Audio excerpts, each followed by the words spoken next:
မတ်ကာလာပွဲတက်ရောက်တဲ့ပထမဦးဆုံးနှစ်မှာတင်ပေလီဆာကဝေဖန်မှုတွေခံနေရပါတယ်။မတ်ကာလာပွဲဆိုတာနှစ်စဉ်ကျင်းပနေတဲ့ဖက်ရှင်လောကရဲ့ဂုဏ်သိက္ခာအရှိဆုံးပွဲဖြစ်ပြီးတော့ကမ္ဘာကျော်အနုပညာရှင်တွေသူထက်ငါတောင်အပြိုင်ဆိုင်ဖက်ရှင်တွေဝတ်စားပြတဲ့ပွဲပါ။ပြီးရင်ဒီပွဲကရတဲ့ငွေတွေကိုလှူဒန်းလေးရှိပါတယ်။ဒီနေ့မှာတော့လီဆာက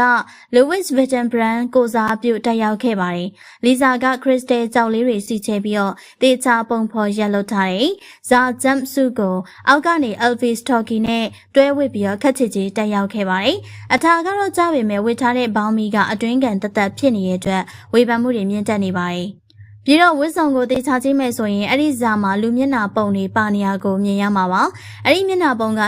1955ခုနှစ်လူအခွင့်အရေးလှုပ်ရှားမှုရဲ့စံပြလူမဲအမျိုးသမီး Rose Park ရဲ့မျက်နှာနဲ့တွားတူနေပါတယ်ဒါကြောင့် Rose Park ကိုလီဆာကမလေးမစားလှုပ်တာလားဆိုပြီးထပ်ဆင့်ဝေဖန်ခံရပြန်ပါတယ်အခုလိုသတင်းတွေနဲ့ပတ်သက်ပြီး LV ကလီဆာဝစ်ဆောင်ချုပ်ပေးရဲ့ Henry Taylor ကလူသိများတဲ့ပုံကိုယ်တွေနဲ့မထေမရှားလူတွေရဲ့ပုံတွေကိုအနုပညာဆန်ဆန်ဖန်တီးလေးရှိသူပါတွယ်ဝိုက်ဖြည့်ရှင်းခဲ့ပါတယ်။2025ခုနှစ်ရဲ့ Met Gala ပွဲ team က